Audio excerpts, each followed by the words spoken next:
Alright, folks, we're live. I'm going to try to do a reveal, even though my voice is not the best today. I don't know exactly what's wrong with me. I don't feel bad. I couldn't talk much yesterday at all. It's kind of weird. But I'm going to get started on this here soon. I'm working my final preparedness right now, trying to get everything all ready for the reveal. I'm going to have to take a break between the first and second one just to be able to get my supplies and stuff together. I forgot a couple of steps because I haven't done this in a couple of weeks. And, well, my head isn't on straight today, but I'll figure it out. So I'll stick around here and wait and see if anybody shows up. If nobody shows up, that's fine. I'll just do this show and we can watch it later. It's going to be 1962 D-roll. This one is a tubed roll that's been taped probably since the 1960s. And let's see, what is getting in the way for lighting here? Huh, this is strange.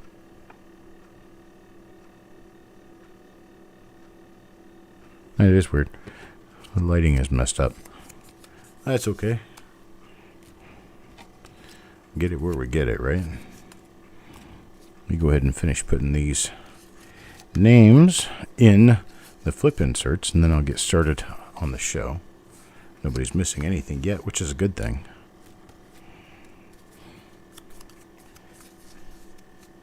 Looks like I got 4 people watching, but nobody's saying anything. There we go. There's Mike. How you doing, Mike? Figured this would probably be maybe a slow day, but I was going to do a bunch of reveals yesterday, and I got to where I couldn't talk, and I figured, well, save my voice for tomorrow and see if I'm doing any better. Well, I'm not really doing a whole lot better. It's straining to speak, and I don't really know why. Hello, Dennis. Yes, Dennis, that is going to happen.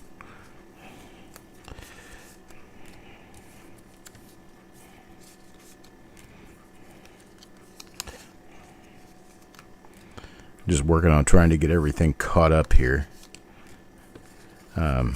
Catching up on work, catching up on my life, catching up on getting everything done. I'm going to be focusing a lot more attention the next week or two, at least, on reveals, because I've gotten some really great rolls in, and at the same time, I've fallen way behind on the regular job of doing reveals, so I need to put a lot more focus toward it to get everything done, get everything shipped off the way it should be.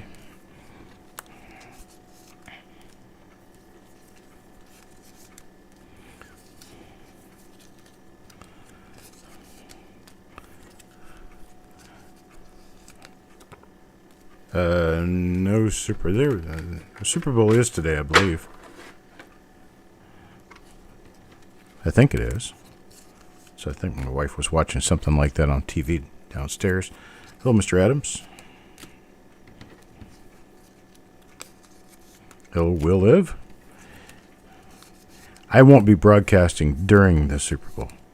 I won't be watching it, but I won't be broadcasting during the Super Bowl.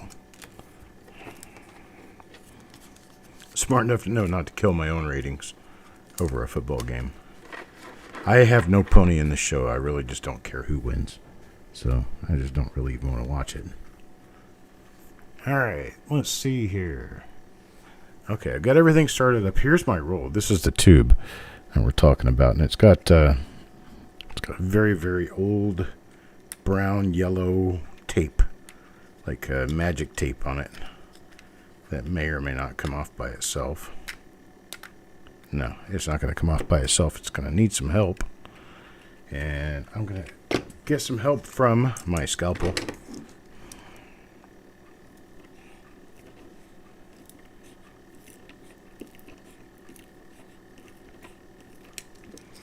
Just cut the seam all the way around. And hopefully... yeah, this happens. Just because I'm trying to get it open. No other good reason. I mean, why else would it fail? Right? Yeah, without my Steelers in it, I just really don't care who plays or anything. It's not a heartburn thing. It's just that I don't want to waste my time. I don't have any pony in this show, so I just don't care. Okay, I'm not getting this roll open.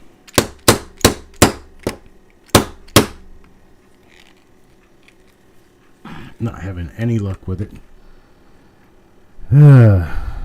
Well, sometimes these old taped rolls, you're just never going to get them open. I work really hard at it.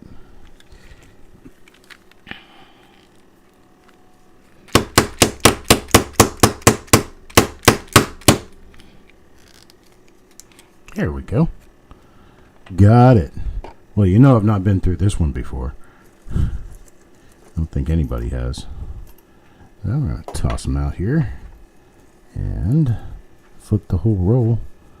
And here we go. Coin number 1. Let's see, where are we with this? Coin number 1 goes to Mr. Marshall. Marshall gets coin number 1. Can you guys see everything? I'm way behind. I'm lagging pretty badly. So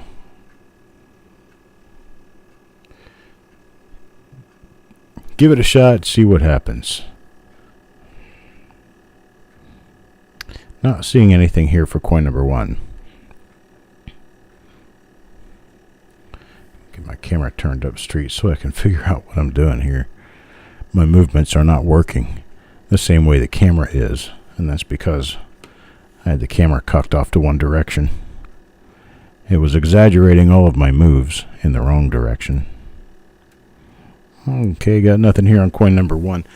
1962D is known for some double die reverses. We will be looking for those double die reverses for at least the first 10 coins. After the first 10 coins, we'll just go with the obverse RPMs and such. And coin number 2, Yo Man. Looks like the same die as coin number 1. We're going to remember this die because it has that pickle mark inside the 6-2 of the date, this right here. And excuse the voice and the inability to speak. I really don't know what has me. Some sort of laryngitic something. I don't feel ill at all. It's just quite a strain to be able to talk.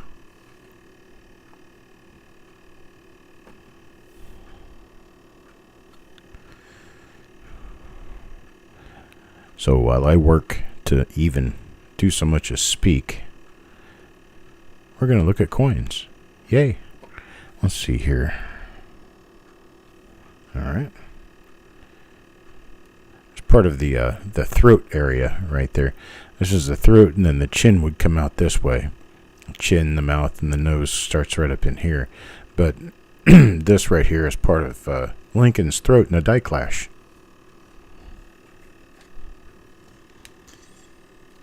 Alright. I guess maybe I'm not feeling the best, but I'm not ill. Just kind of feel a little bit wasted. A little tired. Yeah. Plan on working most of the evening.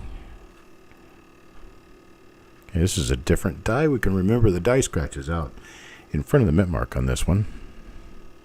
Do not have a double die.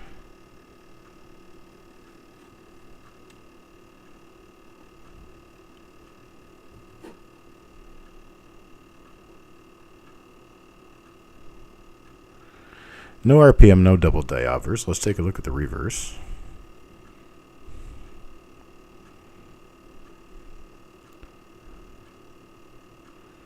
And nothing there.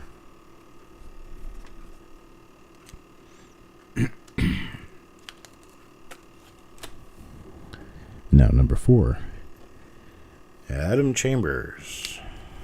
Let's see what Adam gets. Is that possibly... Yeah, it looks like it's a minor split upper serif. I'm not sure if it's one we'll be able to list, but it does appear to be there nonetheless.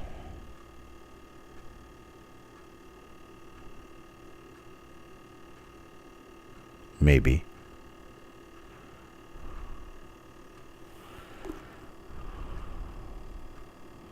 That could just be some damage. Looks like it may not be a split after all.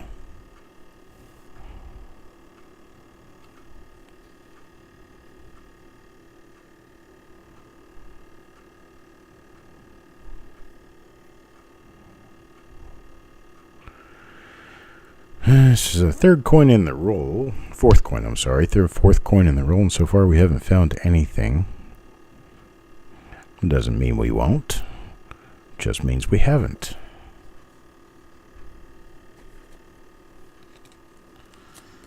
Let's see what we have for coin number 5. That's for Jeff Dunn. Jeff Dunn and...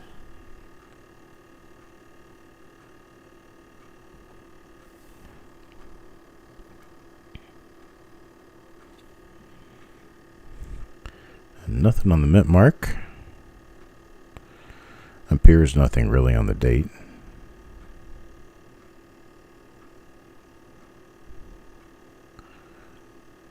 And nothing on Liberty. Let's flip it over and take a look at the reverse real quick. And back this out some so it's easier to see everything. Get the lighting off the sides of the devices. Sometimes it's just a matter of lighting angle can change a lot of things. I've seen a lot of cases where lighting angle has fooled people into believing that they have double dies because they put lighting on both sides of the coin. You can't do that. If you do that, you'll see doubling on everything. And, well, the whole point in using a microscope is to try to light the coin so that you can see it. See the corners and see everything the way it needs to be seen to search for die varieties. And I don't know why my focal length keeps changing. It's kind of weird.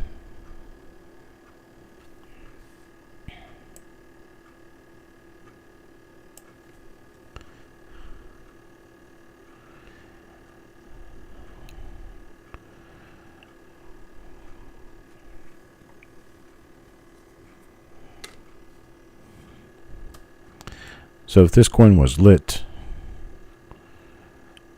on both sides, from both sides, from the right and from the left, we would have a definite issue. It would look something like this. Here, let me turn on my flashlight on my camera, my phone here. And there we go. You see how that can look very confusing? Things are lit in more than one direction. Of course, this is two different kinds of light, but kind of gets the gist across. Now, let me turn this light off before it kills my camera, my phone. Phone, camera, whatever. It is what it is. 1.5 by 1.5 non-plasticized flips.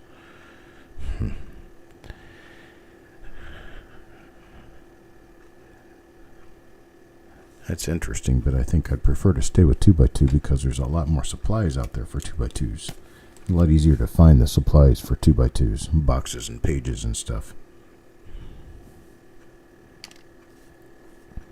Alright, Tim Morrell, coin number 7. Same die we've seen before.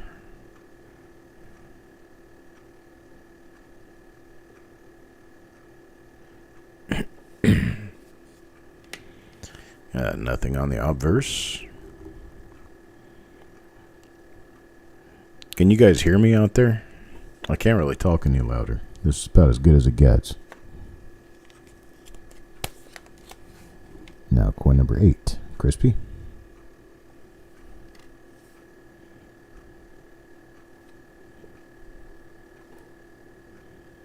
Still no RPM. Okay. I appreciate it, Mac. Thank you. All right. Nothing on the obverse on this one. Let's check the reverse real quick. See if anything happened there.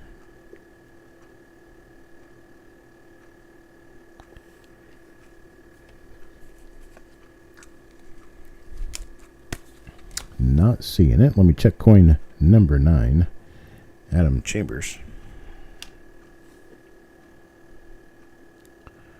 Same die we've seen before, with the die scratches out on the front of the vest and running north and south through the mint mark area. So we've seen this one. In fact, I think just the previous coin was this same die. So we've got no doubling on it. Check and see if there's anything that we need to discuss on this coin, other than the fact that it's a little bit spotty. And that is coin number 9. Now, Malcolm. Coin number 10. Same die again. Oh, and now we have an original roll. Original roll being a roll of 50 coins all from the same source at the same time. This one's got a little bit of a, I don't know, flaking issue around the outer edge.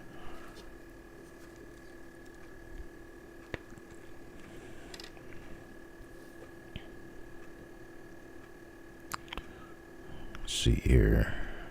Had nothing else going on here. These are rather softly struck too. As you can see, the center of the steps is not very well defined toward the bottom of the steps.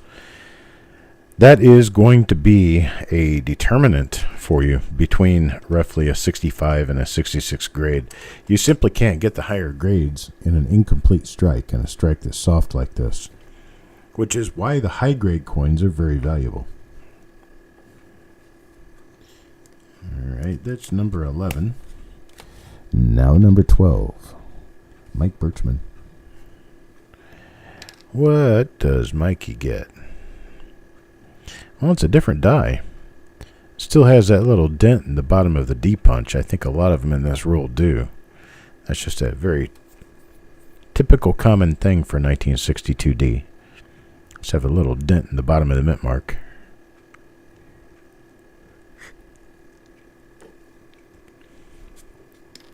Nothing else on the obverse. Let's check the reverse of this one. And I've got nothing there. Now number 11. Nope, now number 12, sorry. Moving on to coin number 12.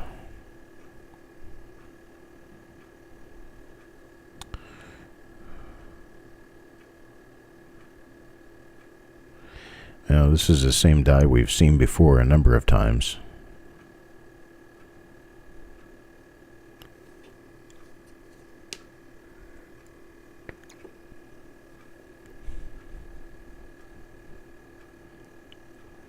And it's the same pair, obverse and reverse. The reverse I could tell because of that die scratch from the T headed toward the FG. Been watching that as a reverse marker. Go Wi-Fi up next. And Go Wi-Fi's coin.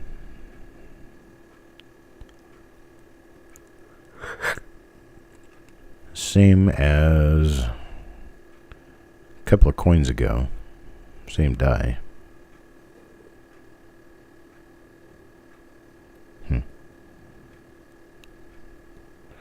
It's an interesting looking area there on the last T of trust. I'll have to get a good look at another coin to be sure that's not doubling. Make sure that's not hub doubling.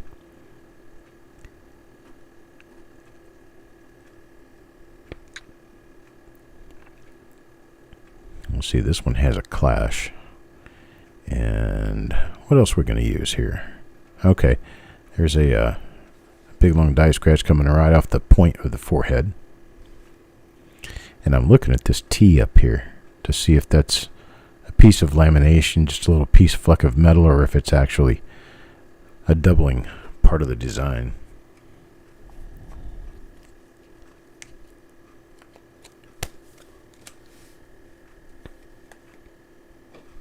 Next up, Mr. Fletcher. Mr. Jim Fletcher. Okay, this is that same die again, I think. No, this is the other one. Yeah, this is indeed the other one. So there's at least 3 different dies here so far. Got nothing on that one. Just do number 15 now. Go Wi-Fi.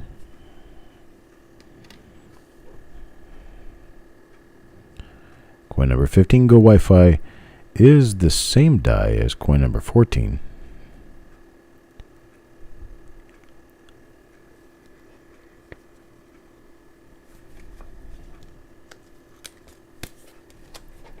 And now for number 16, Adam Chambers. But you're not going to run into stuff in these rolls every day, but I tell you what, for what we have run into, we've been pretty lucky, especially lately.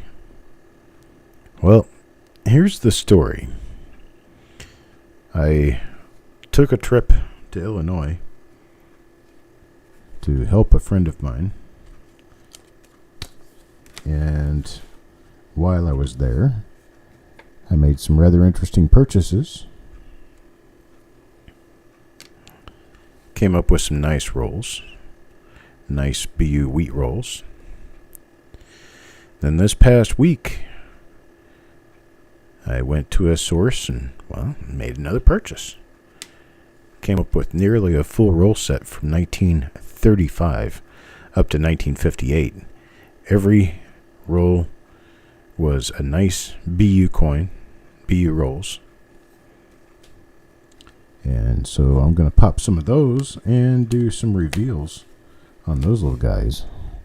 So we're going to have some nice reveals coming up. Here's Mr. Marshall. This coming week, as the week progresses, I'll be finishing off the current reveals. And then at next week's auction, we'll have some more reveals that I already have planned.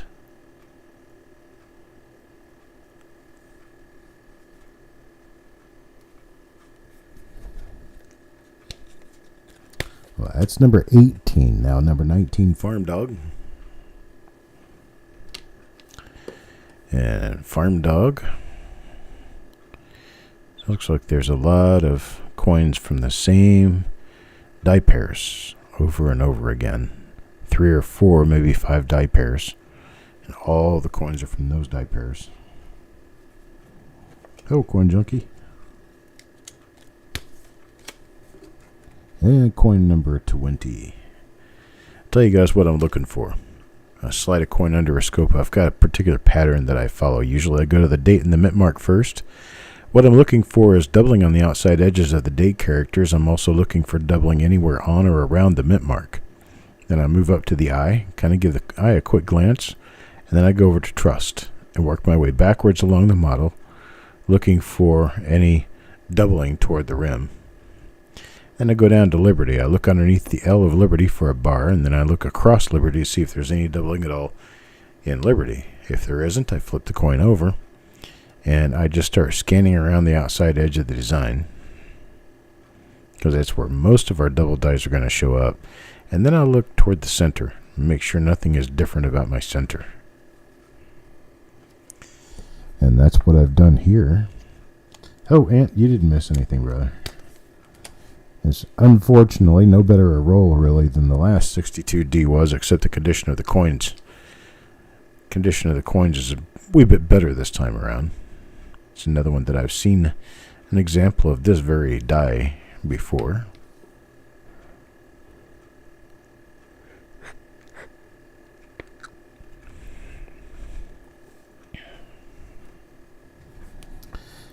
Yeah, I may be a bit on the optimistic side of being able to do 6 reveals tomorrow, but I'm certainly going to work on it. I'm going to try to get that done. 6 shouldn't be that big of a deal as long as I take the whole day to do it. So you guys can stop in and watch anytime you want to. Turn on your notification bells, and hopefully you'll get a notification from me. If you don't get a notification that way, then I suppose I could probably send out pre-show dingers to let you guys know, hey, I'm getting ready to get on the air. Guess that would have to be a by interest type thing, because I wouldn't want to be considered an inbox flutter for sending people things they're not specifically asking for through email.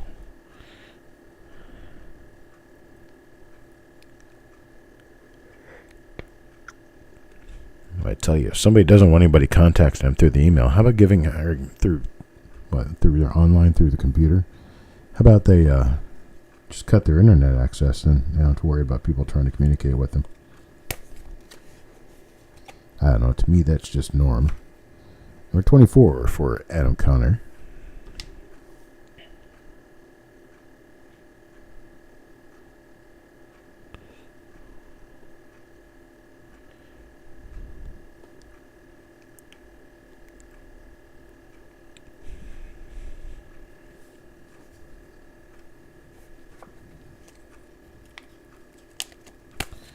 Now, number 25. 25 goes to Sureg.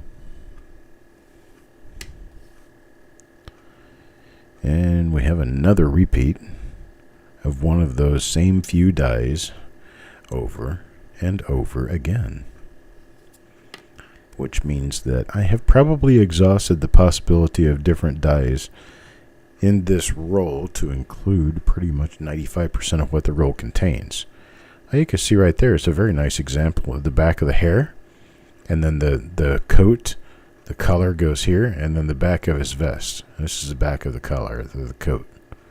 So now you can see how that's Abe's stance right there. It's his shoulders coming up straight, and then you got the ear up above it.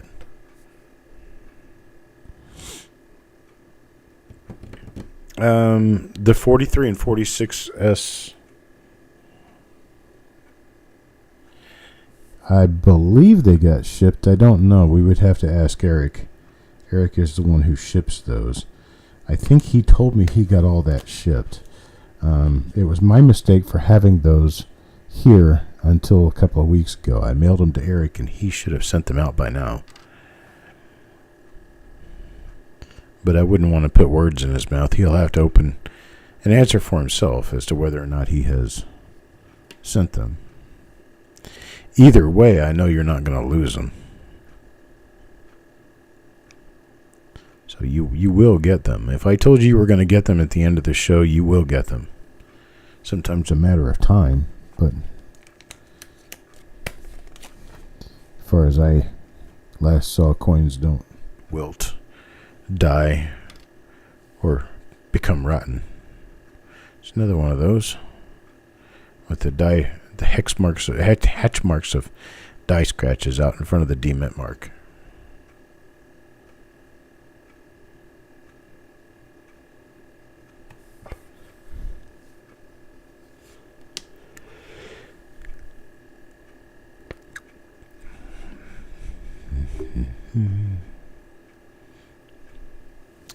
Nothing there. Now number 28, Jeff Dunn. Jeff Dunn.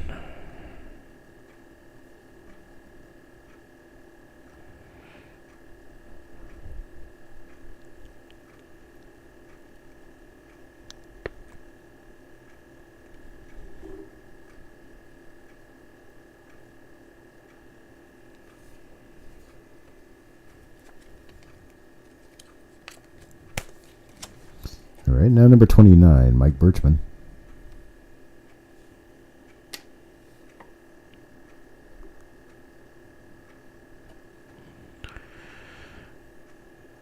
So let me bring up a subject that we can talk about. While I was in Illinois, I came across a gentleman who had purchased a large collection of repunch mint mark memorial cents, mostly 1959 to 1964. These coins are all BU. They're all nice coins. Well, there's some of them that are brown, but most of them are BU coins. And most of them, I say like 85, 90% are actually RPMs. The other 5% or so or 10% are mistaken for RPMs and are not. But most of the coins are RPMs, and there are some beautiful tone coins in these rolls. How would you guys accept the idea of doing a reveal on a roll that we already know most of it is going to be nice repunch mint marks. And the roll was not put together by anyone who even knows coins. This roll was a bag of coins that a dealer friend's wife took her time stuffing these into tubes, and I bought some tubes of them. So what do we think? Is that something we want to do a reveal on? You want to discuss it? Go ahead and bring it up. We'll talk about it.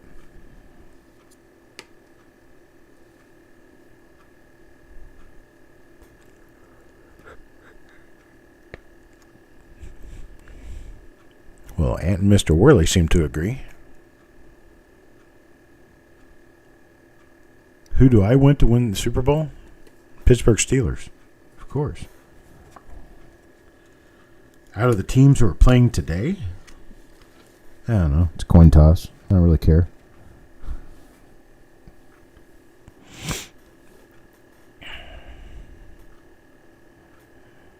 Yeah, I've kind of given up on the football season for this year. Just because it's the quote-unquote big game. Doesn't mean I really care to watch it any more than I would care to watch a during season game between, I don't know, the Jets and the Dolphins or something. Some obscure pairing of teams that I honestly don't care about. Doesn't matter to me who wins.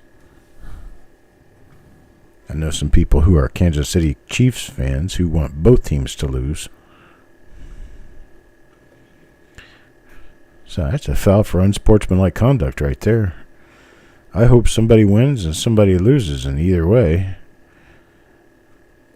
I would wish that they would have fun at it and give some of that money they're earning back to their communities. Now, some of them do, which is a good thing. But man, some of those guys are just greedy. $50 million houses and don't know what to do with them because they're on the ball diamond almost all the time. So if you're out playing on the ball diamond all the time, what is a 50 by 70 foot bedroom with 2 fireplaces going to do for you?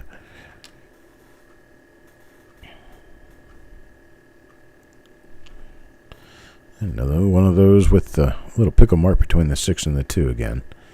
So we've seen this die before. Time and time again. The last one that I pulled was this same die.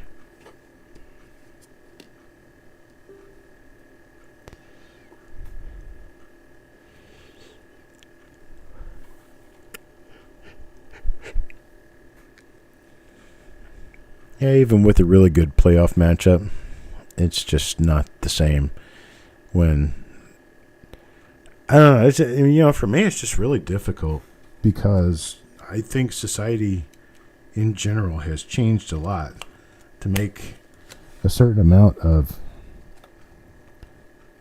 living in today's society just a difficult thing to do. But I think the other part of it is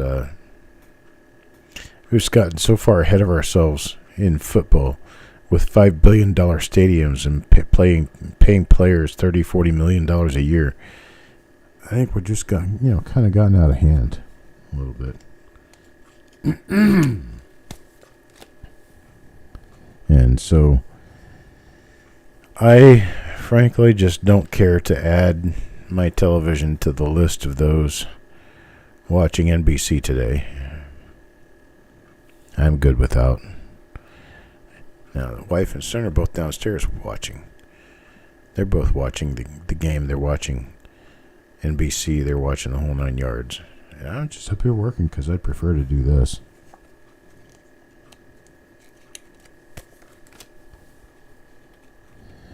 Number 37 now. Mac McBride again. It looks like we just keep running into the same die pair over and over and over again. It's almost like we're just destined not to get anything out of a 62D roll. 38 to Eric.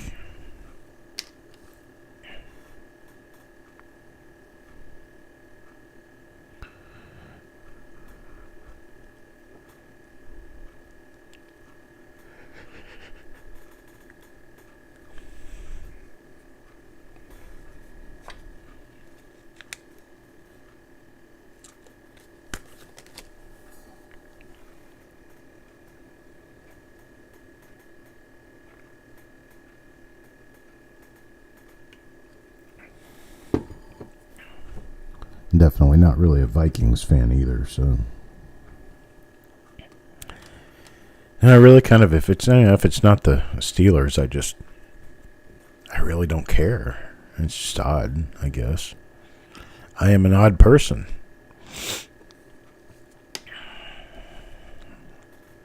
Some people have a fervent love for the game, and I used to really care about the game.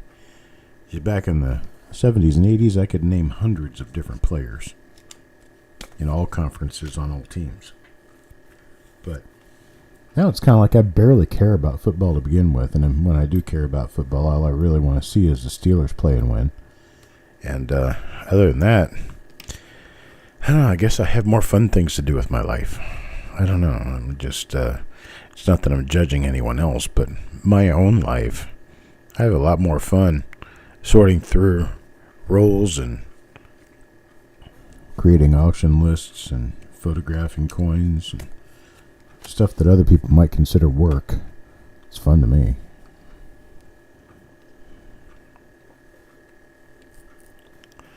Where are we? Here we are. Well, it looks like we just keep running into the same dies over and over again, so we're probably not going to run into any double dies here. Or repunchment marks. But we go on just playing the game, just in case. There's always that chance. Have I ever told you the story about the 1956 D-roll? There was one time I was going through a 1956 D-roll. I gave up once, put the lid back on. And I said, you know what? Giving up is for quitters. I'll go back in and I'll finish this roll off. So I went in and I was very patiently looking at the obverse and the reverse of every one of the coins in this 1956 DBU roll. I remember I had gotten it at the coin show in Memphis, Tennessee. It was in February 2005. I picked up this roll for $4.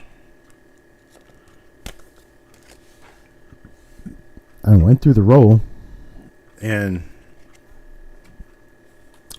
to my surprise, there was only one die variety in the entire roll.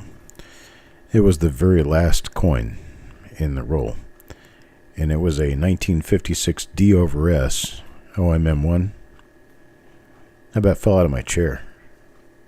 Wow, this thing's really neat. It was in a really die state. It's a beautiful coin, and I could easily have given up on it 2 or 3 different times, but I stuck with it, and I was rewarded handsomely for sticking with it. That's what you have to remember when you're going through stuff like this. Is you never know when you're going to run into something that is just outside the norm. Hello, Sir Gold. I didn't see your message before you had a chance to retract it.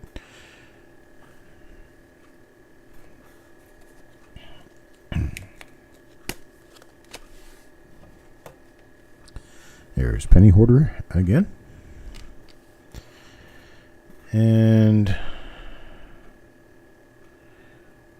we're just kind of not there with this roll.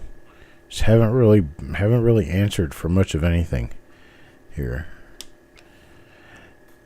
So I will let you know that when I get finished with this roll, I will be moving on to another roll today. I can't remember right now what it was. I think it was 1944 plain. 1944 plain, I think, is the one we'll be doing next. It's going to take me about 20 minutes to get ready for that one. So it's going to be about, probably 5 to 10 minutes after 5 o'clock Eastern Time. I'll be ready to hop in on that roll and get it started.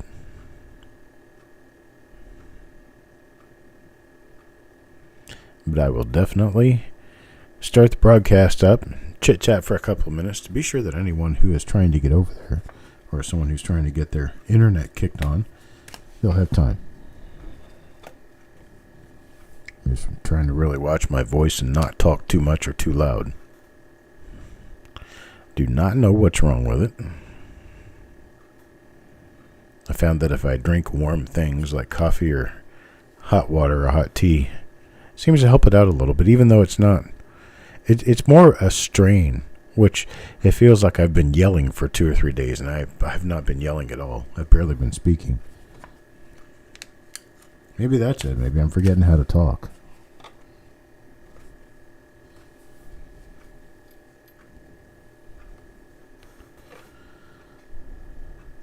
As I was crossing the London Bridge, I met a London scholar.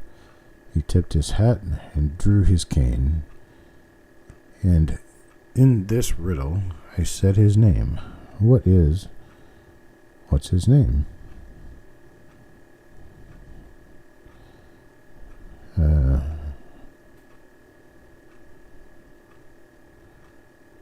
Scholar. Well, I don't know, but if you're crossing the London Bridge, you were obviously in Arizona. Is Drew his name? Yeah, that's what I was going to ask. Drew?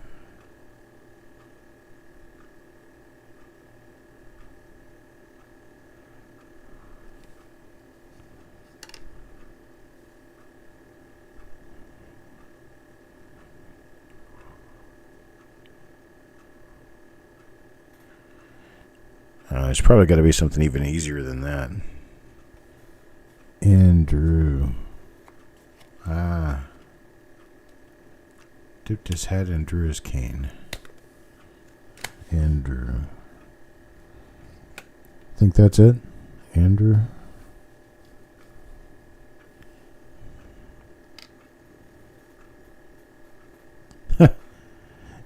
Sir Gold says he ruined the riddle. I was actually playing off the word Drew, thinking, yeah, okay, well, Drew is a name like Drew Carey. I wasn't thinking about Andrew.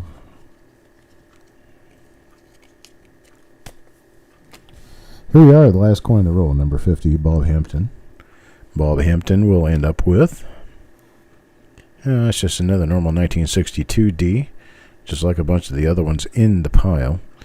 I'm going to go ahead and cut off here and get my other roll ready for the day.